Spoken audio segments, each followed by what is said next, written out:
नीति क्लास। अर्हन्ताडं नमो सिद्धाणं नमो आयरियाणं नमो वज्रायाणं नमो लोये सवसागुणम। पंच परमेष्टि भगवंतों की, गणाचार्य भगवान विराग सागर जी महामुनराज की, पट्टाचार्य भगवान गुरुवर विशुद्ध सागर जी महाराज की,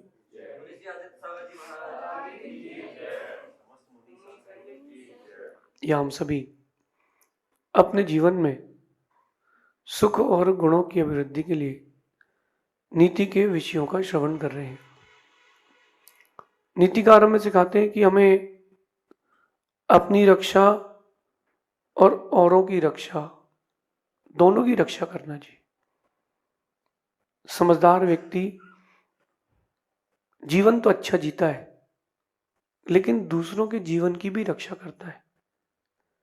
बहुत सारे लोग भगवान बनने के रास्ते पर चलने की इच्छा रखते हैं, लेकिन नीतिकार कहते हैं कि पहले भगवान बनने के पहले एक अच्छे इंसान बनो। जो इंसान नहीं बन पाएगा वो भगवान क्या बन पाएगा। ह्यूमैनिटी पहले है, फिर बाद में भगवत्ता प्रकट होती है। शेर से, सिंह से नरसिंह की जो यात्रा भगवान महावीर स्वामी की थी, उसमें पहले इंसानियत आई कि जीव दया करना है, जीव रक्षा करना है। फिर इसके बाद भगवान महावीर स्वामी बन पाया वो शेर। आज की नीति आपको ये सिखाना चाहती है कि रक्षा करना सीखे, पहले खुद की फिर दूसरों की। कुछ लोग ऐसे होते हैं जो सिर्फ दूसरों की रक्षा करते रहते हैं, कुछ लोग ऐसे होते हैं जो सिर्फ अपनी रक्षा करते रहते हैं। नहीं, दोनों गलत है। अपनी भी रक्षा करो, अपनों की भी रक्षा करो, उनकी भी रक्षा करो जिनको हम जानते नहीं है। किसी ने मुझसे पूछा कि जैन दर्शन क्या है। एक शब्द में जैन दर्शन की परिभाषा क्या है, तो एक शब्द में जैन दर्शन की परिभाषा अहिंसा है। अपनी रक्षा करना, दूसरों की रक्षा करना, ये एक शब्द में अहिंसा की जैन दर्शन की परिभाषा है। और जो ये नहीं जानता वो भी ह्यूमैनिटी से बहुत दूर है। और जिसके पास इंसानियत नहीं है, मुझे नहीं लगता कि कोई और गुण आ पाएगा। इसलिए सबसे पहले अपनी रक्षा, फिर इसके बाद दूसरों की रक्षा। इन दोनों बातों का चिंतन भी करें और इन दोनों बातों को अपने जीवन में उतार के भी रखें। एक व्यक्ति पूजा करने जा रहा था मंदिर। रास्ते में उसने देखा कि एक सांप रोड क्रॉस कर रहा था और एक गाड़ी निकल गई। तो वो मरा नहीं था, घायल हुआ था। तो उस व्यक्ति का कर्तव्य क्या बनता है? उस व्यक्ति का कर्तव्य बनता है कि सबसे पहले वो अपने जो सोले के कपड़े वो भी भूल जाए, अपनी द्रव्य किनारे रख दे, पहले उस सांप की मरम पट्टी कराए। सांप की बात कर रहा हूं मैं, गाय की तो बात ही नहीं कर रहा। कोई सोच सकता है कि सांप की रक्षा करेंगे तो वो और किसी को डसेगा, किसी को काटेगा, किसी को खाएगा। हमारा कर्तव्य उसको बचाने का है, बाकी उसका कर्तव्य वो जाने। आप दूसरों की रक्षा करेंगे तो आपकी रक्षा जरूर होगी। एक मुनिराज ने एक मछली पकड़ने वाले से कहा कि तू नियम ले ले। बोले क्या नियम लूं? बोले मांस ना खाएगा ना खिलाएगा। बोले ये नहीं हो पाएगा, मेरा तो जीवन ही वही है। मैं तो मछली पकड़ता हूं, चावल घर के बाहर उगाता हूं और चावल मछली खाता हूं। तो उन्होंने कहा कि काम करो, सिर्फ मछली छोड़ दो। बोले नहीं, मछली भी नहीं छोड़ सकता हूं, क्या करूं? तो मुनिराज ने कहा कि पहली मछली जो पकड़ोगे ना, बस वो छोड़ देना। पहचान कैसे बनेगी? उसकी पूंछ में धागा बांध लेना हल्का सा, तो तुमको पहचान रहेगी दोबारा वही मछली तो नहीं आ गई है। बस उस इंसान ने मछली पकड़ी, पहली मछली पकड़ी, उसको छोड़ दिया, जाल डाला, पहली मछली पकड़ी, छोड़ दिया धागा बांध के, दोबारा पकड़ा, वही मछली आ गई, तीसरी बार पकड़ा वही मछली आ गई, चौथी बार पकड़ा वही मछली आ गई। सुबह से शाम हो गई, वो घर बिना किसी वस्तु के आ गया, पत्नी बहुत झगड़ी, घर में बहुत ड्रामा हुआ, लेकिन उसने कहा नहीं, इतना तो नियम लिया था कि पहली मछली तो नहीं मारूंगा। उसके नियोग से वो पहली मछली को नहीं मारने वाला कई बार मरते मरते बचा, लोगों ने जहर देने का प्रयास किया, उस तक पहुंच ही नहीं पाया, और वो आगे जाकर के भगवान बन गया, केवल एक छोटे से नियम से कि पहली मछली नहीं मारूंगा। एक बहुत बड़ा दृष्टांत है, छोटे छोटे जीवों की रक्षा आपकी रक्षा है। कई लोग जैन से कहते हैं कि आप चींटी नहीं मारते हो, तो इससे क्या फायदा? चींटी की रक्षा कौन करेगा? वो तो कोई ना कोई किसी ना किसी के पैर के नीचे तो आएगी, क्योंकि वो ऐसी जगह घूम रही है। वो जैन व्यक्ति कहता है कि मैं चींटी की रक्षा नहीं करता, मैं अपनी रक्षा करता हूं।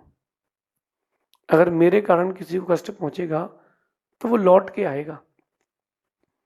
देखो, आप प्रकृति का नियम है, जैसी स्टार्टिंग होती है वैसी एंडिंग होती है, या जैसा आपने कर्म बांधा वैसा होता है। स्टार्टिंग एंडिंग एक सी होती है व्यक्ति की। जब व्यक्ति पैदा होता है तो उसके दांत नहीं होते, जाते जाते दांत झरने लग जाते हैं। जब वो पैदा होता है तो किसी को पहचान नहीं पाता, पहचानते ही नहीं है, और जाते जाते भी भूलने लग जाता है। जब वो पैदा होता है कोई तो चल नहीं पाता, और जब जाता है तब भी वो चल नहीं पाता। वो बहुत सारी सिमिलरिटीज और आपको मिलेंगी जन्म की और मृत्यु की। तो प्रकृति कहती है कि जहां से स्टार्ट किया वहीं एंड होगा। आपने किसी को दुख दे के स्टार्टिंग किया है तो आपकी एंडिंग भी दुख के साथ होगी। आपने किसी को जीवन दान देकर के स्टार्टिंग की है, आपको भी जीवन दान के साथ एंडिंग होगी। क्यों ना अपन अपने जीवन को रक्षा और परोपकार के साथ जोड़ें, और आज की नीति में कह रहे कि अपनी रक्षा करें, अपनों की रक्षा करें, ये आपका कर्तव्य है। जो इंसान कर्तव्य भूल जाता है वो वहीं रह जाता है। कई बार ये भी देखा जाता है कि एक व्यक्ति हिंसा का व्यापार कर रहा है दिन रात। बड़ी बड़ी ऐसी कंपनीज है जो लाखों मुर्गियां रोज काट रही हैं, लाखों मुर्गियां रोज काट रही। बड़े बड़े ऐसे भी लोग हैं, पैसे वाले लोग हैं कि साउथ अरब साइड में जो बहुत हिंसा कर रहे हैं, स्लॉटर हाउस खोल के रखे हैं, बीफ का मार्केट बना के रखे हैं, बहुत पैसा कमा रहे हैं। तेल के कुएं हैं, थोड़ा सा रेट बढ़ता है प्रॉपर्टी डबल। तेल का कुआं है, आज माना कि 100 रुपए का रेट है, कल 200 हो गया तो उनके पास तो डबल हो गया सब। ऐसे लोगों के पैसा बढ़ रहा है, सोने की कार है, इन लोगों के बहुत पैसा बढ़ रहा है, वो हिंसा का व्यापार कर रहे हैं। और एक व्यक्ति ऐसा है, अहिंसक है, रोज मंदिर जाता है, पूजन अभिषेक करता है, उसके घर में कोई बीमार हो जाता है और वो आदमी बीमार भी नहीं पड़ता। ये मत सोचना कि हिंसा से सब कुछ चल रहा है। ये सोचना, सोच को सही रखना, नजरिया भी सही रखना, एटीट्यूड भी सही रखना। जो जितना पाप करता है, जितना बड़ा पाप करता है, उसके पाप कर्म उतनी देर से उदय में आते हैं। कोई बहुत बड़ा केस आता है ना कोर्ट के पास, उसका रिजल्ट उतना देर में आता है। छोटे मोटे केस तुरंत निपट जाते हैं। यही कर्म सिद्धांत है। जिसे जितना बड़ा पाप किया है उतना लेट उसका पाप उदय में आएगा, लेकिन इस बीच में पूरा पुण्य जो उसने संग्रहित करके रखा है सब उदय में आएगा। जहां हाथ लगाएगा सब सोना हो जाएगा, पूरा पुण्य उसका डिजॉल्व होगा पूरा, क्योंकि पुण्य रहेगा तो नरक नहीं जा पाएगा। तो वो उसका पूरा पुण्य समेट करके आता है और उसको लगता है कि इससे प्रॉफिट हो रहा है। बहुत सारे जो अपने धर्मात्मा लोग हैं समाज के बीच के, उनको लगता है यार वो तो पाप कर रहा है, पैसे कमाता है, अपन धर्म कर रहे हैं, गरीब हैं, परेशान है, व्यापार से परेशानी है, फैमिली से परेशानी है, इसलिए पूजा अभिषेक नहीं करना चाहिए, भगवान की भक्ति नहीं करना चाहिए, परमात्मा की आराधना नहीं करना चाहिए, हिंसा से पैसा आता है। ऐसा जो जिन लोगों की मान्यता है, उनसे मेरा कहना है कि तुम धीरज रखो, अभी तुम्हारे पाप का उदय आ रहा है, ताकि वो पाप क्षय हो जाए, अब सिर्फ पुण्य बचेगा, फिर सिर्फ पुण्य बचेगा। इसलिए अपनी रक्षा तो करें, अपनों की रक्षा करिए। पुण्य बढ़ाने का बहुत बड़ा साधन है। इसको अगर जैन टर्मिनोलॉजी में कहें तो अभय दान। जो लोग बीमार रहते हैं या जिनके एक्सीडेंट्स होते रहते हैं, उनको अभय दान करना चाहिए। और 500,000 रुपए में आज कोई बड़ी चीज नहीं है। 500,000 रुपए आप लोगों के लिए भी। मैं आपको एक अच्छा आइडिया देता हूँ। जो मछली, जो पक्षी या जो जानवर लोग ये बेचते हैं, पशु पक्षियों को, जो एटमॉस्फेयर में सरवाइव कर जाएं, ऐसे उन पक्षियों को, उन मछलियों को परचेज करके नदी तालाब में छोड़ दो, जो सरवाइव कर पाए। अब वो बाहर की स्पीसीज आपने उड़ा दिया तो दूसरा पक्षी खा जाएगा उसको। जो सरवाइव कर जाए, तोते हैं, पैरट्स हैं, ये अपने कबूतर हैं, इनको जो बेचते हैं जोड़े से, उनको लेके उड़ा दो, पिंजरा तोड़ के फेंक दो, तुमको अभय दान का पुण्य मिलेगा। और वो जो तुमने दिया है वो लौट के आएगा। आपने किसी की रक्षा की है, लौट के आएगी, क्योंकि तुमने जो किया है वो लौट के आएगा। कोई रोक नहीं पाएगा उसको। पानी का प्रेशर हो और वायु का प्रेशर हो, और जब पृथ्वी का प्रेशर कंपन होकर भूकंप के रूप में आता है, कोई रोक नहीं पाता। प्रकृति के प्रेशर, अग्नि, जब अग्नि अपने प्रेशर में आती है, सब खत्म। लॉस एंजलिस में टोटल लॉस, सब खत्म। क्योंकि वो अपने प्रेशर में, जब कर्म अपने प्रेशर में आता है, सब खत्म कर देता है। जब कर्म अपने प्रेशर में आता है तो पुण्य की बाढ़ भी लाता है। वो इतनी बड़ी बड़ी पुण्य की चीजें भी ला के दे देता कि आप सोच नहीं सकते। एक बच्चे की कथा मुझे आज याद है, बहुत मार्मिक कथा है। वो छोटा सा बच्चा अनाथ आश्रम में, जिसके माता पिता की कोई खबर नहीं, किसी ने पैदा किया और छोड़ के चले। कई लोग ऐसे होते हैं पापी कि पैदा करके जो छोड़ देते हैं, उन्होंने छोड़ दिया उसको। एक सेठ अनाथ आश्रम गया और सोच के गया कि आज एक बच्चे को गोद लूंगा। 5 साल के उस बच्चे को सेठ जी गए और उन्होंने देखा कि बच्चा एक्टिव है, किसी की सेवा कर रहा है, किसी के लिए पानी दे रहा है, खुद बाद में भोजन कर रहा है। सेठ जी ने कहा कि क्या तुम पढ़ना चाहते हो? बच्चा कहता हाँ, मैं पढ़ना चाहता हूँ, लेकिन मेरे पास पैसे नहीं है सेठ जी। उन्होंने कहा कि मैं पढ़ाऊंगा तुमको, क्या करना है? उन्होंने व्यवस्थापक से पूछा, उन्होंने कहा बॉन्ड साइन कीजिए, गोद ले लीजिए, पढ़ा लीजिए। सेठ जी ने सोचा कि कल का भरोसा कुछ भी नहीं है, कल मेरे पास पैसे संपत्ति हुई नहीं हुई। तो उन्होंने उस बच्चे की पूरी पढ़ाई का पैसा एक व्यक्ति को दे दिया और उससे कहा कि तुम इसको पढ़ा देना। पूछा क्या बनना है? बोले डॉक्टर बनना है। क्यों? बोले मैं अनाथ हूं, मेरे माता पिता बीमारी से खत्म हो गए थे, मैं इलाज नहीं करवा पाया, मैं बहुत छोटा था, मैं देखता रहा, झोपड़ी में रहते थे हम लोग, वो खत्म हो गए। सेठ जी ने उसकी व्यवस्था करी और भूल गए। पूरी व्यवस्था करके सेठ जी ने दिमाग से उसको भूल गए कि अपन ने किसी की मदद भी की है। दिन बदले, सेठ जी बीमार पड़े, हॉस्पिटल में ले जाया गया और सेठ जी के बेटे ने बोला कि जिए चाहे मरे, मैं इतने पैसे खर्च नहीं कर पाऊंगा, इतने रुपए, इतने में जितना ठीक हो जाए कर दो, बाकी बूढ़ा है तो जाना तो है ही। लेकिन सेठ जी का इलाज हो जाता तो सेठ जी 20 साल और जी सकते थे। बड़ा रोग नहीं था, लेकिन रोग महंगा था, जो रोग का इलाज था वो महंगा था। सेठ जी ने कहा डॉक्टर से कि आप मुझे ठीक कर दीजिए, मैं पूरा पैसा क्रम क्रम से चुकाऊंगा, मेहनत करके कमाऊंगा, चुका दूंगा, लेकिन मुझे बचा लीजिए। डॉक्टर ने उसका इलाज किया और लगभग 60 लाख रुपए का बिल था उनके इलाज के लिए। और डॉक्टर ने कहा कि ये जो बिल है आपका चुका दिया किसी ने। तो बोले किसने चुका दिया? मैं मिलना चाहता हूं, मैं देखना चाहता हूं कि किसने चुका दिया। तो उसमें लिखा था कि साइंड बाय दिस पर्सन, वो सेठ जी कहते हैं कि मुझे इनसे मिलना है, कि मैं तो जानते ही नहीं हूँ कौन है। तो रिसेप्शन वाले उसको डॉक्टर के पास ले गया। वो बोलता है कि सेठ जी बोले कि आपने पैसे क्यों दिए? बोले सेठ जी ये तो आपका इंटरेस्ट है, मूल तो अभी जमा है। बोले कौन? आपको पहचाना नहीं मैं? बोले मैं वो अनाथ आश्रम का बच्चा हूँ जिसको आपने डॉक्टर बनाया था। अगर सेठ ने उसकी रक्षा नहीं की होती तो आज उसकी भी रक्षा नहीं हुई होती।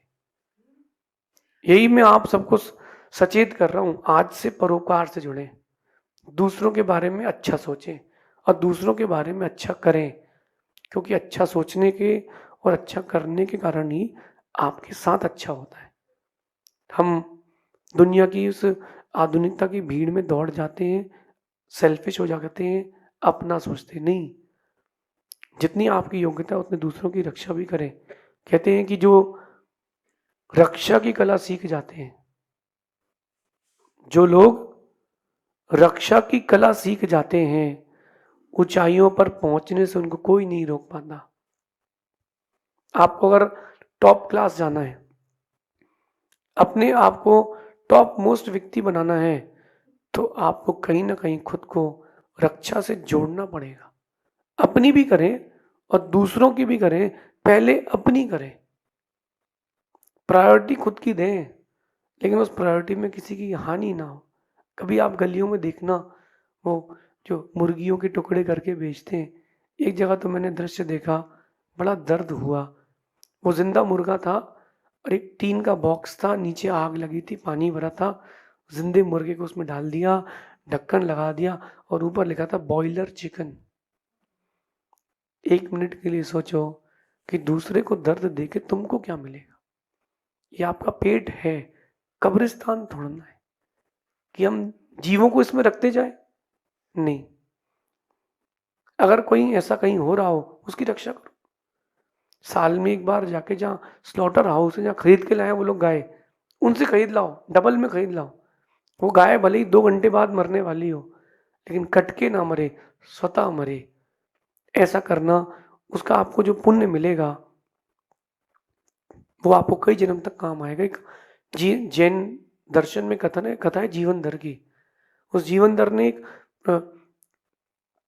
बकरे को नमोकार मंत्र सुनाया और बकरा था, वो मर के यक्ष बना देव, और पूरे जीवन उसने उसकी रक्षा करी। जब भी कुछ काम होता था यक्ष को याद करता था, वो सेवा करके चला जाता था।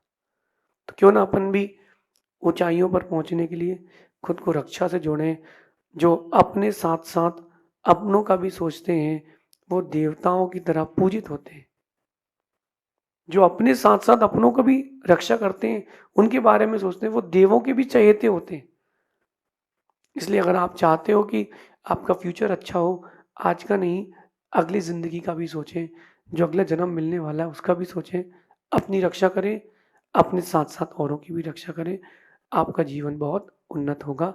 अहिंसा से जुड़ेंगे तो एक दिन आएगा कि लोग आपसे जरूर जुड़ेंगे। शेष आगे देखेंगे। भगवान महावीर स्वामी की नीति क्लास।